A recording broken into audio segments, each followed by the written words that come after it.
Hello बच्चों, इस प्रीता पहचान क्लासेस में मैं आपका पुनः स्वागत करती हूँ, हार्दिक अभिनंदन करती हूँ। आज बच्चों हम जानेंगे क्षितिज भागवन के वर्ग नवम काव्य संग्रह पार्ट 2 वाक के बारे में। ठीक है, जो हमारे ललित जी का है उसके बारे में आज हम जानेंगे। ठीक है बच्चों, तो इस क्रम में हम जानेंगे कवि कवित्री, क्योंकि ललित जी वाक की कवित्री हैं, उनका परिचय, पाठ परिचय एवं व्याख्या। उसके बाद फिर मैं अलग से इसके अभ्यास का वीडियो बनाऊंगी। ठीक है, तो कवित्री परिचय।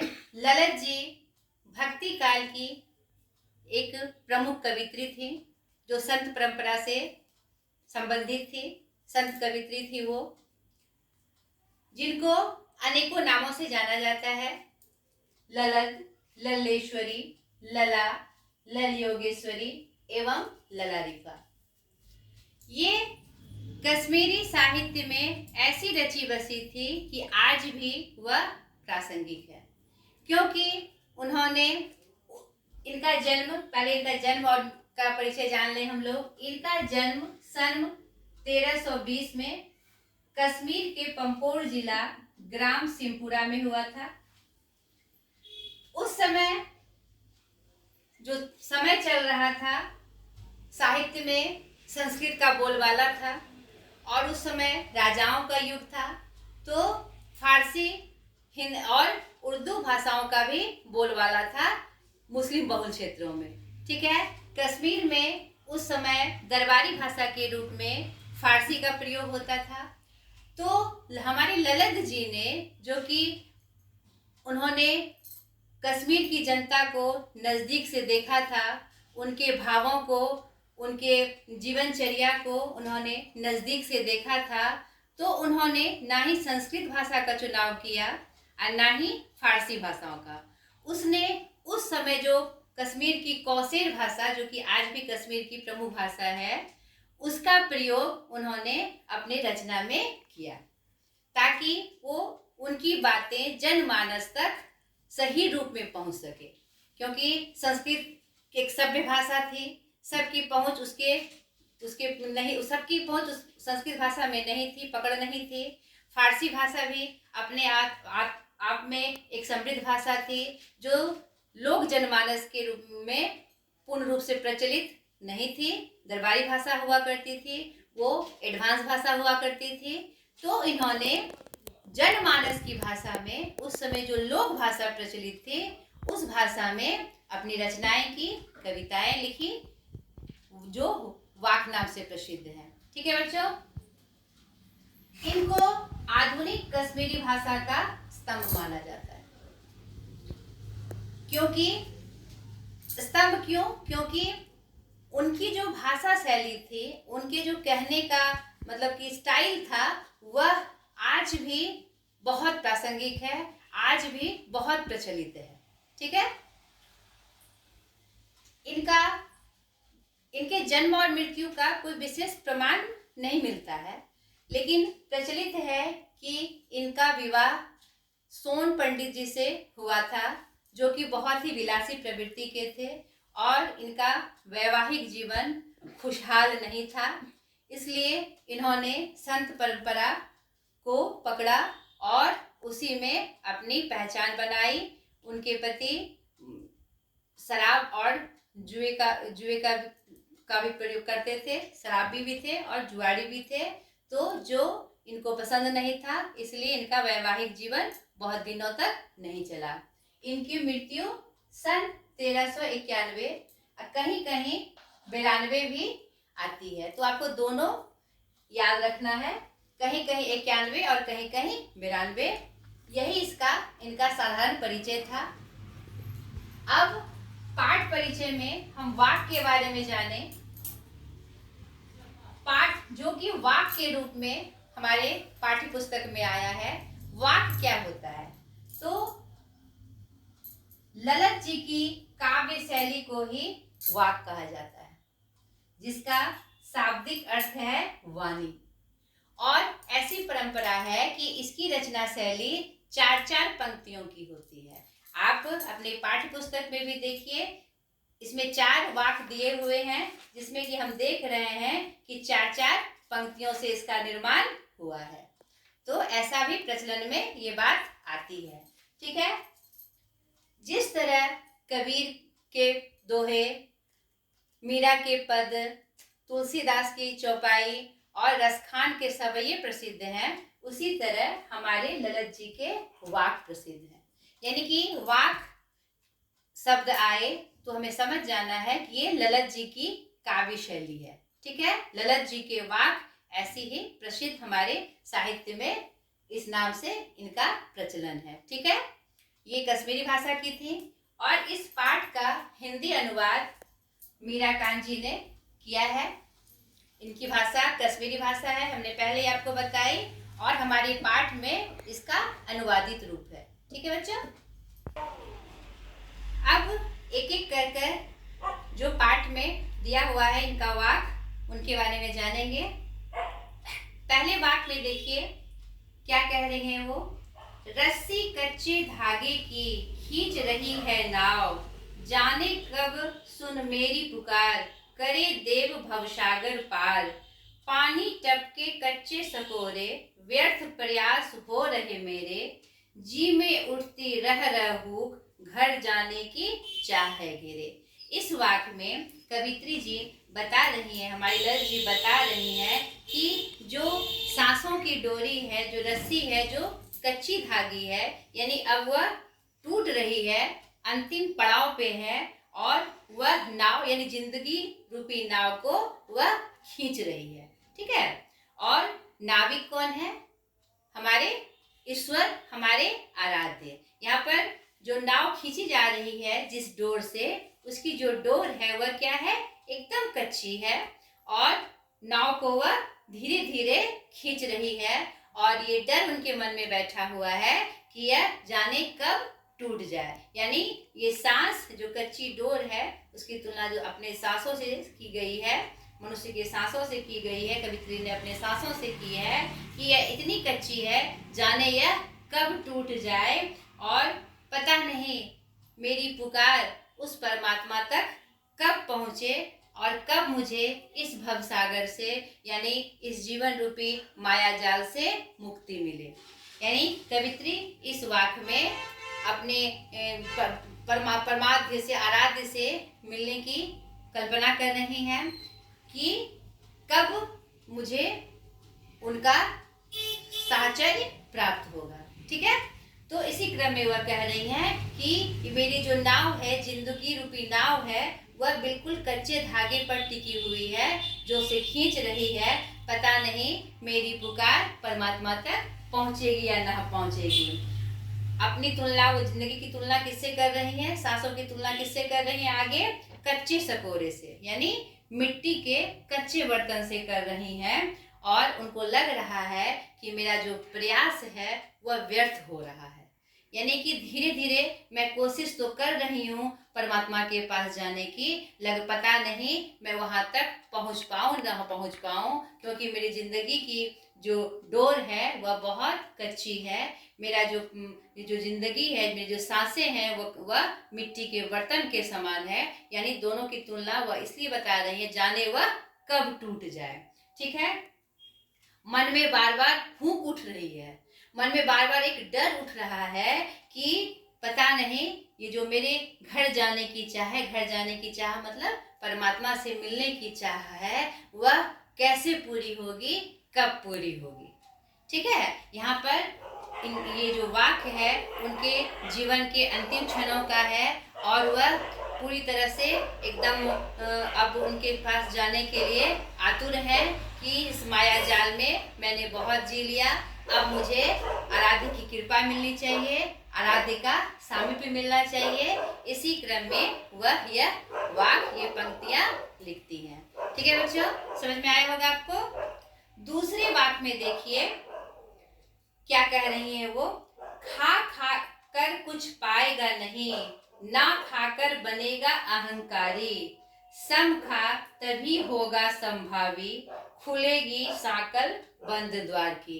कितनी अच्छी बात कही है इन्होंने। छोटी से 4 पंक्ति में उन्होंने पूरा सार बता दिया है कि अगर कुछ ज्ञान मतलब कुछ खाकर कुछ नहीं पाएगा, यानी कि ऐसे ही व्यर्थ में जीवन जीते रहोगे ऐसे ही घूम फिर कर, ऐसे ही बिना किसी क्या कहते हैं लक्ष्य के, तो क्या होगा, कुछ नहीं पाओगे। अगर जीवन में कोई लक्ष्य नहीं रखोगे तो कुछ नहीं पाओगे। अगर नहीं रखोगे कोई रखोगे तो कुछ नहीं पाओगे, यानी कुछ भी आधार तुमको नहीं प्राप्त होगा। और ना खाओगे तो क्या हो जाओगे, तुम अहंकारी हो जाओगे, तुम्हारे अंदर अहंकार भर जाएगा, क्योंकि तुम अपने आप को ही सर्वश्रेष्ठ मानने लगोगे। इसीलिए कहा गया है कि ना ही ज्यादा खाओ ना ही कम खाओ, यानी कि किसी भी चीज में समभाव होना चाहिए। तुम जिस आधार से, जिस लक्ष्य से अपना जीवन यापन कर रहे हो उसमें समभाव लाओ, समान भाव लाओ। उससे क्या होगा, असली रूप से तुम्हारे जो अंतरात्मा है उसका द्वार खुलेगा और तुम्हें सही ज्ञान की प्राप्ति होगी।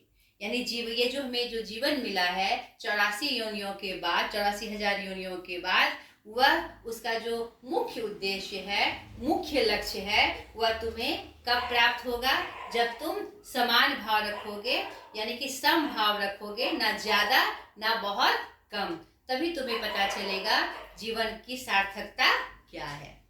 इसीलिए हमें समभावी बनना चाहिए, सबके साथ समान व्यवहार करना चाहिए, ना ही बहुत ऊंचे का साथ, ना ही नीचे को तिरस्कार।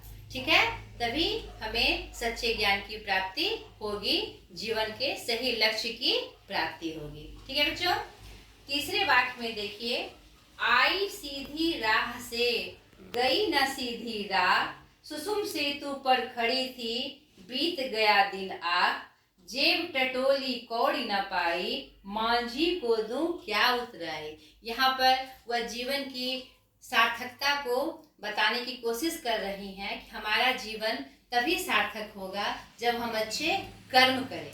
नहीं, आज वह कवित्री कह रही है कि हमारा पूरा जीवन बीत जाता है और हमें पता ही नहीं चलता कि हमने क्या किया, यानी लक्ष्यहीन जीवन हम जीते रहते हैं। इस माया जाल में फंसकर हम क्या करते हैं, बस आलतू फालतू कामों में व्यस्त रहते हैं और जीवन की का जो वास्तविक लक्ष्य है और वह जो हम जहाँ तक हमें पहुँचना चाहिए उसके बारे में हम सोच ही नहीं पाते, और ऐसे ही हम चलते रह जाते हैं। यानी जिस तरह से हम आते हैं उसी तरह से फिर हम चले जाते हैं। हमारे जीवन की कोई सार्थकता यहाँ पर साबित ही नहीं होती। जिसके लिए हमें यह जीवन मिला है उसकी सार्थकता सिद्ध ही नहीं होती।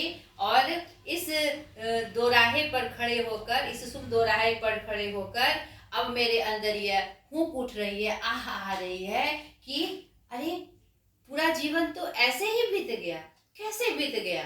यानी कि इस अंतिम क्षणों में हम जब सोचते हैं अरे ये जीवन पूरा बीत कैसे गया, हमें पता ही नहीं चलता है। और उस समय हमें पता चलता है कि जब हमारा जीवन अंतिम क्षणों में होता है, तो जब हम गणना करते हैं कि हमने अपने जीवन में क्या किया, हमने क्या पाया, तो पता चलता है कि हमने कुछ नहीं पाया। ये जीवन जिस परमात्मा ने हमें दिया है, तो वहां जाकर हम अपने बारे में क्या बताएं, यानी कि उतराई में क्या दे।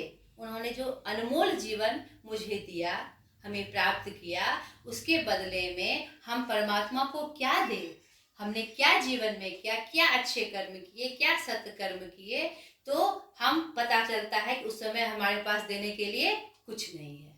यानी कि इस संकेत में कवित्री यह समझाने की कोशिश कर रही हैं, यह बताने का प्रयास कर रही हैं कि जब जीवन हमारा बचा रहता है हर पार्ट में, यानी हर जैसे कि बचपन, जवानी, बुढ़ापा, गृहस्थ आश्रम या जिस आश्रम को हम प्राप्त करें, तो उस समय हमारे जीवन की सार्थकता कुछ ना कुछ कामों से सिद्ध करनी चाहिए। यानी कि ये जो इतना बड़ा जीवन हमें प्राप्त हुआ है, ये मानव जीवन, तो मानव कल्याण के लिए हमें इसका उपयोग करना चाहिए, ताकि जब हम परमात्मा के पास जाए अंत समय में तो हम कह सकें कि हे प्रभु, आपने जो मुझे यह जीवन दिया, इतना सुंदर जीवन प्राप्त किया, तो कुछ नहीं तो इतना कम से कम मैंने किया है।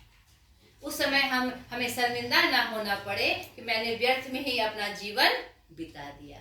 ठीक है, इस ओर कवित्री जी संकेत कर रही हैं इस वाक्य के माध्यम से। उन्होंने जीवन को बहुत नजदीक से देखा था और उस समय लोग जो प्रचलन में था, लोग ऐसे ही बिना लक्ष्य के ही जीवन जिए जा रहे थे और क्या कहते हैं, उस समय के वातावरण में थे, उनको अपनी वास्तविकता पता ही नहीं चल रही थी। तो उसमें जागृति लाने के लिए उन्होंने वाक अपनी रचना के माध्यम से जागृति लाने के लिए लोग में ऐसा प्रचार किया कि ऐसा करने से ही हमें जीवन की सही सार्थकता प्राप्त हो सकती है। ठीक है, चौथे वाक्य में देखिए वो क्या कह रही हैं।